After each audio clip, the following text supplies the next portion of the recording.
Então, galera, essa é a segunda tentativa de fazer um vídeo sobre A Sociedade do Cansaço, o livro que eu comecei a ler nas férias, nessa minha semana de férias, e que eu decidi que eu poderia tentar falar sobre ele enquanto eu estivesse lendo.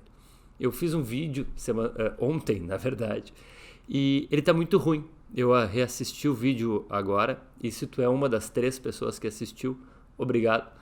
Mas eu fiquei muito feliz depois que eu vi, porque o vídeo tá muito ruim. E sempre é bom quando uma coisa tá muito ruim que a gente faz, porque tem algum espaço para melhorar. Vamos tentar melhorar agora as coisas que eu falei. Vamos tentar falar de uma maneira diferente. Vamos ver se eu encontro um jeito diferente de falar as coisas, talvez um pouco mais empolgado. Se, de novo, tu é um dos 3, pode comentar aí o que tu preferiu, do antigo ou do novo. Mas, mesmo esquema, botei as crianças para dormir, vamos tentar gravar alguma coisa. Eu já falei, mas eu vou resgatar. O Bill Churran é esse cara que vai escrever sobre a nossa sociedade atual, sobre esse mundo que a gente vive agora. E o título do livro dele é A Sociedade do Cansaço. É óbvio que ele está se referindo então à nossa sociedade. E ele está querendo dizer que a nossa sociedade está cansada. E ele vai passar a tentar entender o que gera esse cansaço da nossa sociedade. E a ideia central dele é do excesso de positividade. Mas antes da gente tentar entender esse excesso de positividade, era bom a gente conseguir compreender dois conceitos que ele traz que são contrários um ao outro, são distintos e que são muito importantes, que é a ideia de alteridade e a ideia de diferença. Alteridade é o outro, né? Quando eu reconheço que alguma alteridade, eu estou reconhecendo um outro. O Bill Churran vai falar que quando a gente reconhece uma alteridade, quando a gente reconhece esse outro, a gente tem uma completa estranheza. Aquilo que é o outro é aquilo que é estranho a mim e me causa algumas sensações bastante angustiantes quando eu lido com algo que é estranho a mim. A ideia, então, é de que a gente teve uma sociedade que era pautada, era pensada principalmente a partir da alteridade. A xenofobia, esses sentimentos de repulsa passam pela ideia de alteridade. Eu reconheço um outro, eu reconheço algo que é estranho a mim e eu ataco, eu faço uma ação, eu me ajo diante disso que é estranho a mim. Isso é esse sentimento de alteridade que vem dessa estranheza. O Bill Churran diz que a nossa sociedade faz um movimento diferente. A nossa sociedade tem deixado para trás essa sensação de alteridade do outro e da estranheza para dar lugar a uma percepção da diferença. Acho que todo mundo percebe isso no discurso que rola hoje. Eu, particularmente, me considero uma pessoa progressista e principalmente progressista nos costumes. E eu tendo a ver como Bill Churran aponta as coisas como diferença. Se, por exemplo, eu sou heterossexual e alguém é homossexual, heteroafetivo, homoafetivo, enfim, eu não vejo isso como um outro completamente estranho e diferente. Eu percebo aquilo como uma diferença. Não é algo totalmente oposto a mim, não é algo totalmente estranho a mim, mas é diferente de mim. De alguma maneira, a diferença é até uma outra forma do si mesmo. A alteridade não. O outro da alteridade é um outro completo, é um outro total, que eu reconheço como o contrário, que eu reconheço como oposto do que eu sou. Uma sociedade como a nossa, que trabalha com o paradigma da diferença, vai ser completamente oposta à sociedade que trabalhava no paradigma da alteridade. E é exatamente porque a gente trabalha no paradigma da diferença que a gente vai viver nessa sociedade que tem um excesso de positividade e que vai gerar um cansaço. Vamos entrar nessa viagem agora para tentar construir a ideia de alteridade, para tentar nos mostrar e materializar e exemplificar o que é, né, esse paradigma da alteridade. O Bill Churran vai falar sobre a imunologia, E ele vai dizer que a gente pode entender, e a gente viveu num mundo durante todo o século XX que tinha a imunologia como ferramenta-chave para entender todas as coisas.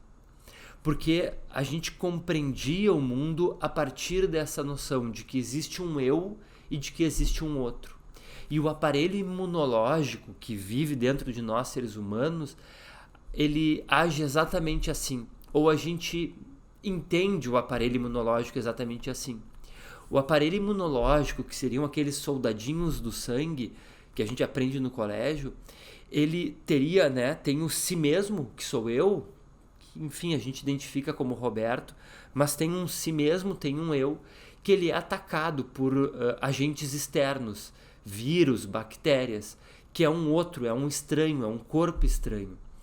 E o eu mesmo, os soldadinhos do sangue, que sou eu, eles atacariam esse outro e tentariam negar esse outro.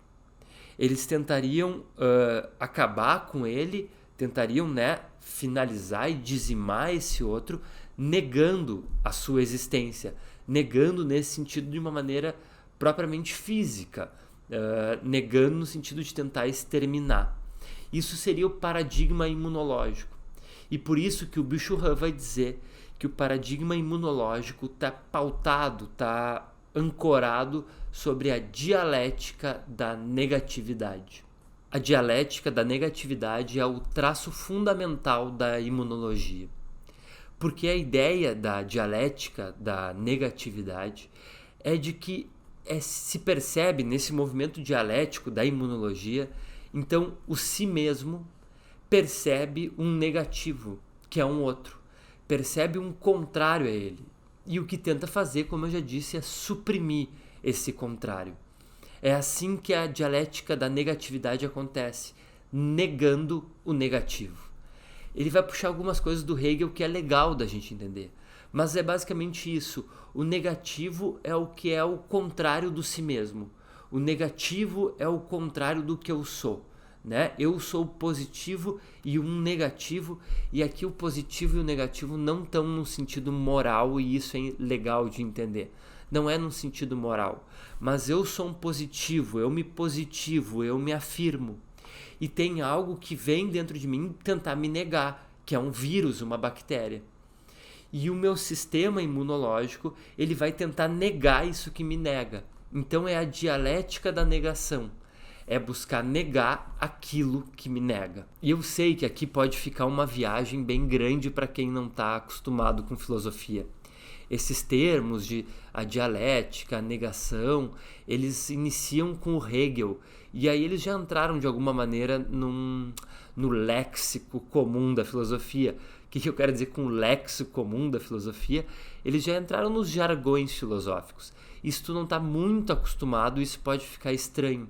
Então eu vou falar de novo, eu vou dizer as palavras de novo para ver se elas entram de alguma maneira mais fácil. Basicamente, então, existe o eu, existe aquilo que eu sou, que é o si mesmo, E existe uma negatividade desse si mesmo. Seja outro ser humano que tenta me negar, que tenta me destruir, seja então um vírus, uma bactéria que tentam me negar, que tentam me destruir. Esse vírus, essa bactéria que entra no meu corpo é um negativo. Esse negativo penetra em mim, esse negativo penetra no si mesmo que sou eu, e vai tentar negar. E basicamente a dialética da imunologia vai falar sobre isso. Eu vou tentar negar aquilo que me nega. No momento em que a alteridade vai cessando, no momento em que a nossa sociedade foi criando um senso comum, foi criando uma ideia, um discurso que a gente percebe no nosso dia a dia, de que não existe o outro completo, de que nada me é completamente estranho, de que nada me é completamente oposto, de que nada é totalmente o meu negativo, a nossa sociedade tenta criar isso. A nossa sociedade tenta entender o outro como diferente. E é exatamente isso que o Byung-Chul Han está construindo. Uma sociedade como a nossa tem tentado negar a ideia de total alteridade. E a gente costuma, ao menos nós progressistas, costuma ver isso como algo positivo, como uma virtude. Que bom que a gente não entende mais as diferenças como algo completamente estranho. Que bom que a gente tenta acolher todas as diferenças. Mas o que o Byung-Chul Han vai alertar é que existe uma nova doença social que surge dessa negação da alteridade, transmutação da alteridade em diferença. E a doença social que surge é a hiperatividade, é a depressão. Porque o que existe agora, e talvez a gente possa compreender melhor, é o excesso de positividade. Agora seja mais simples de entender. Por que o excesso de positividade? Porque eu não busco negar mais nada. Eu não busco me opor a mais nada, na medida em que eu quero acolher todas as coisas. Para o Byung-Chul Han, isso gera uma total hiperatividade. Porque é um sujeito, nós nos tornamos sujeitos que perdemos essa capacidade negativa, negadora, que daqui a pouco a gente vai falar um pouco mais sobre ela, e que o Byung-Chul Han vai dizer que é algo muito importante para a psique humana. Nós perdemos essa capacidade de negar na medida em que a gente sempre tenta entender o outro como diferente e acolhê-lo. Isso faz com que a gente tenha entrado, para ele de novo, numa constante agitação, num constante transformar-se, mudar-se e nessa busca incessante de tornar-se si mesmo. O Byung-Chul Han vai dizer que se a hiperatividade é esse movimento constante daquele sujeito que está sempre positivando, está sempre tentando acolher tudo, da mesma maneira a depressão também é um produto dessa busca constante de positivar e de se tornar a si mesmo. Porque é no momento em que o sujeito não consegue se tornar quem ele é. É no momento em que o sujeito tem dificuldade de acolher tudo e se tornar quem ele é, que ele entra numa depressão. Porque ele se sente de alguma forma incapaz de performar dentro dessa sociedade de constante aceitação e de constantes estímulos. Vai ser o que ele vai chamar da violência da positividade. A positividade também tem uma violência. Eu vou deixar a ideia da violência da positividade para um próximo vídeo. Eu acho que esse aqui já ficou mais fluido. Já me senti falando mais, não pensei mais se eu estava olhando para ti, se eu estava olhando para o microfone, para onde é que eu estava olhando. Eu acho que rolou um pouco mais. Como da outra vez, se tu veio até o final, primeiro, muito obrigado. E como da outra vez, eu não vou te pedir, se tu veio até o final, para tu te inscrever, compartilhar e essas coisas. Porque o fato de eu ter visto que só 3 pessoas viram me deixou até mais tranquilo. E amanhã tento voltar de novo, fazer a mesma coisa, ligar a câmera, ação e falar algumas coisas. Galera, se tu assistiu até o final, valeu!